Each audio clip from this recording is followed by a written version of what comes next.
Bud was in the house. Diane said 6 years old, but he was in the house. And of course, I wanted my turn on Uncle Bud's shoulders too. So I was like, kick Di off for a little bit. It's my turn. If my sister did it, I got to do it too. But Bud was always there for us, and he loved us. And I hope that what I say here shows the amount of love that he did have for all of our kids, and he spent the time. And of course, the humor we've talked about, but the fun and the humor will reign through it all. But I'm just going to tell a couple quick stories. And if any of my kids want to come up too, they may. But number one, when I was, I guess, little, I remember sitting on his shoulders, which I told a little bit about. I remember sitting on his lap, and to get a drink of his instant breakfast, which he always had instant breakfast, and he got up around 12, so it was afternoon for me. I was ready to go to Uncle Bud's to see him. And to get a drink, I had to sell him things. So I was quick to sell him my underwear, my socks, my pants. I didn't care about that stuff. It never disappeared anyways. He always wanted to get my ginky, which is my blanket. And I never wanted to give up my blanket. And I never did for a long time. And then one day, I think I was 5 years old, 4 years old, because they were ready to get rid of that ginky. You were 8. 8? Well, nothing ever disappeared, so I took a chance, and I threw in my ginky. And by golly, that ginky disappeared. I never saw it again until this day. I still don't know what happened to my ginky, but it's gone. And I know I sold it, but I didn't expect it to disappear. Yes? Steve. Yes. He probably still has it. It disappeared. Of course, planes and rockets. You guys always heard about, but he made the best rockets. And I enjoyed the ones that failed as much as the ones that went up there, because there was a lot of explosions, and things were destroyed. We did have to put them together each time. I also remember, and my parents had to put a whole big shelf in the bottom of our basement to handle all the toys that he would buy. But he would come home probably every Friday, and I look forward to the toy that he brought home that Friday just to play with us, or he just loved to buy toys. Our whole downstairs basement was filled up with toys that Uncle Bud would buy for us when we were younger. And I was the younger generation, so I got to see all those different toys stacked up on the shelves. And I was ready to play with them. Teenage years. And Aunt Sarah would attest to this, but again, just showing you how much we loved our Uncle Bud. It was kind of tough. It was tough to have Aaron come in, because Aaron was his boy, and Bud made sure of that. And it was tough. It was almost like a little bit of a, I don't want to say divorce situation, but it was a little bit of that. And I remember going through that, and I remember dealing with the emotions that my Uncle Bud had somebody else. That was tough. But I tell you that just because of just how close Bud was to our family. And we did accept Aaron in time. It took a little bit of a while, but the next step I want to say is just what a great father Uncle Bud was to Aaron. He really loved him. He made sure Aaron was treated fairly. He made sure his things were done that were right, and we were trained through that. And Aaron was a special guy. I will miss my cousin Aaron, have missed my cousin Aaron dearly, thought about him very much, because he was a neat kid, all the special things that he was. And Sarah, of course Bud would marry a very intelligent woman, and that would be Sarah. And Aaron was just as intelligent, and the conversations and the things that you would have were not Brumbaugh conversations. I'm probably the worst. But it was really neat growing up with Aaron, getting to know Aaron. I know they moved to Chicago for a while, and I always asked why he moved to Chicago, and that was his home. He loved Chicago, and I got to visit Chicago, and especially with my family. That'd be the next stage. And the biggest thing I remember is he always took time. I mean, a lot of times you have people come visit you, and you're busy working, and I find by myself when I don't spend the amount of time. But Bud would take us down to Pier Park. I remember a trip out there. We went down to, not Pier Park, it's Pier 1. Is it Pier 1? Yeah, we spent the whole day out there at Pier 1. Right? Navy Pier. There we go. But he'd spend the whole time with us down there. And we took a boat ride. We'd go fishing. We'd run through the fountains. We'd get to spend so much time. And he's always very interested in what our kids were doing, how they were doing. And you know, he loved my kids, which is really neat. He took us to a White Sox game. He was a White Sox fan, not a Cubs fan, but a White Sox fan. There's a big difference there, and it took me a while to get that difference. But there's a big difference there, and we'd go watch the White Sox. And I remember this one to the life. And Matthew, who was 2 years old at the time, we only had Matthew at that time, but he got a ball. That was something special. I said, Bud, where do you get all this money? He goes, well, look at the car I drive. I'd rather spend my money than stick it into a car. And that was Bud. He loved to spend his money, and we were the recipients of that many times. But we did love our Uncle Bud. I think I'll skip Sundays. We could go on for hours with the stories of my Uncle Bud. But when he went to his home, it was a fun home. It was a fun place to go. It was always welcoming, as we've heard, and very special. And I'll really miss my Uncle Bud. It was tough this last year seeing him just drop steadily in his health. And it did worry me. I knew something was coming, and as I always do, I was praying a lot for my Uncle Bud. But I was glad Diane was there at the end. I was happy to see my Aunt Sarah beside him many times, every morning.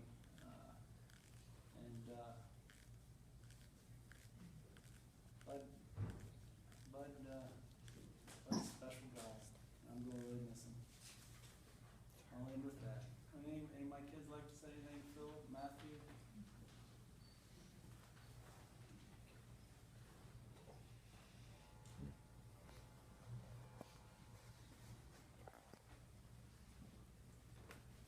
I'll just tell a few stories I have about Uncle Bud.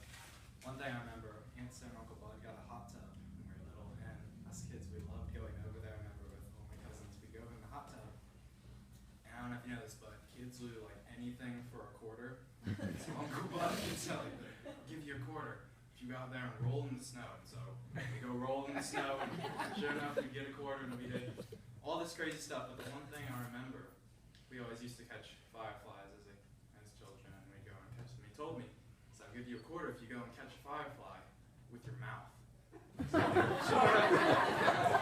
so went out and I found one. It was like on a leaf.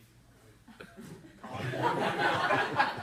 And I showed him. He's like, that's really neat, but I'll give you another quarter if you eat it. So it's like 50 cents. I'm doing that. So I ate that and kind of had a stomach, but I think it was worth it. Another one. One of our things that we do as a family, we always meet together and we color Easter eggs at Easter. And every time we'd all spend our time coloring these things, and Uncle Bud wouldn't do anything. He'd just sit over there watching us all. And then they'd ask, hey, everyone hold up the prettiest egg they've made, because we always had judging, and we'd all hold ours up. He'd always hold up these eggs. They were like, they just had like gems, they're like all sparkly, and I have no idea how he'd always make these. Turns out they're just like ceramic eggs that he always would buy and bring in. I eventually figured that out. Every year he'd hold up these eggs, and all the kids would be like, where'd you get that? He'd be like, I made it. And he'd convince you that he made these. So it was always funny. It was funny for me to watch when I understood what was going on. All the other kids looked at it. That's one thing. And then lastly, this is a recent memory. I started golfing last year, and me and my brother Nick went golfing. And so when we'd have our golf matches, Uncle Bud would come out and watch me. And you're not supposed to talk to the kids or anything, like parents aren't allowed, but I'd go up and drive, and then I just hear, the ball is supposed to go that way, and then he'd drive off. So I,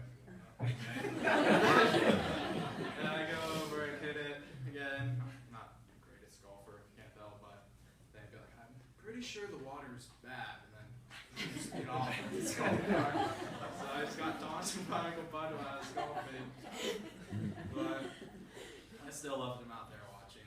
It was, I miss Uncle Buddy. He was really a great guy.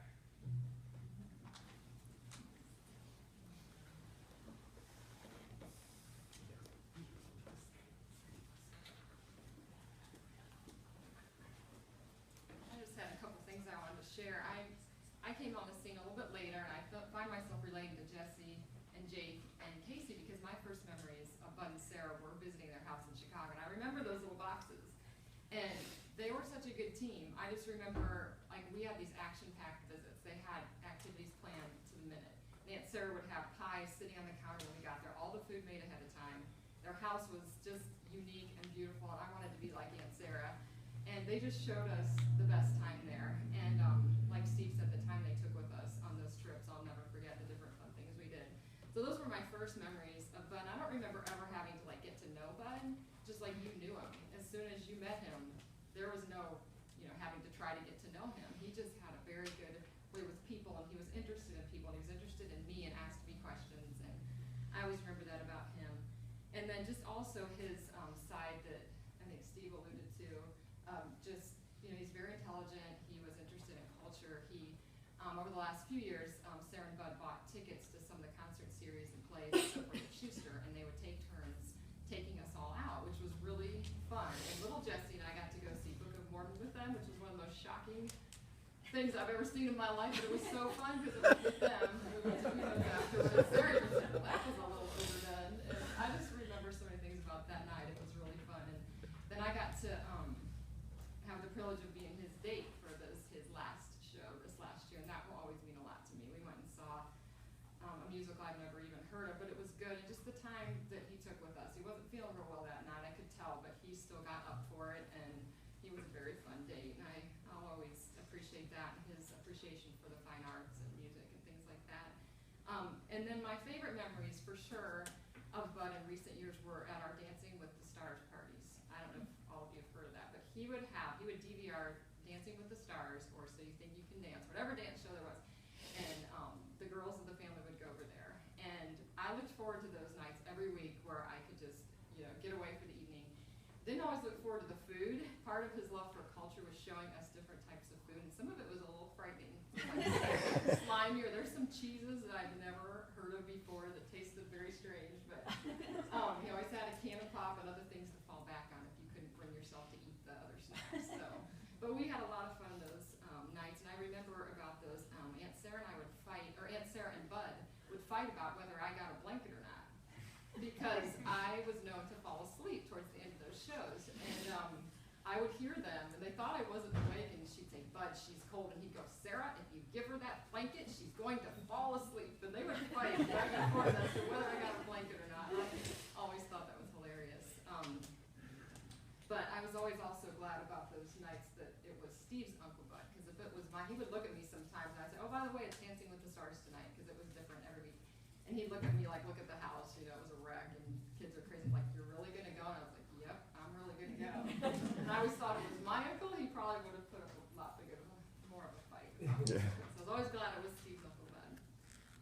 Again, so many other memories, and everybody touched on a lot of them, but I think my favorite thing about Bud is truly just the way he loved all of us.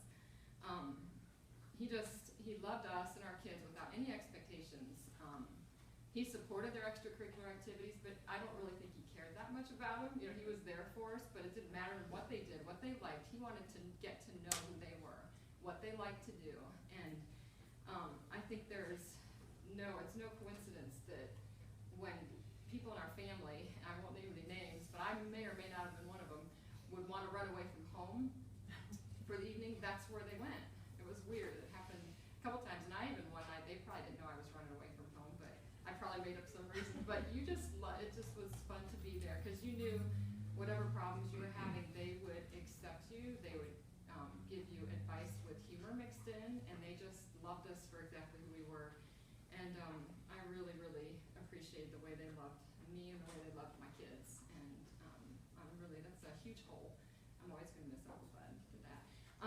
Shannon and Nick, I was trying to ask the kids, I want to share some of their memories. Shannon remembers sitting in his lap. She loved how he called her Susie Salami, because she loves salami. It's one thing that came to her mind. Nick just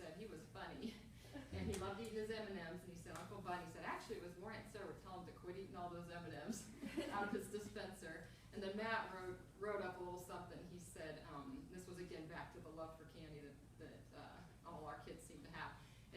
But he wrote, I'm sure having diabetes was an annoyance to Uncle Bud, but to me it meant having candy sitting around 24/7 that he gave all of us kids unlimited access to. When parents weren't around, he would encourage us to have all the candy we wanted from his M&M dispenser and multiple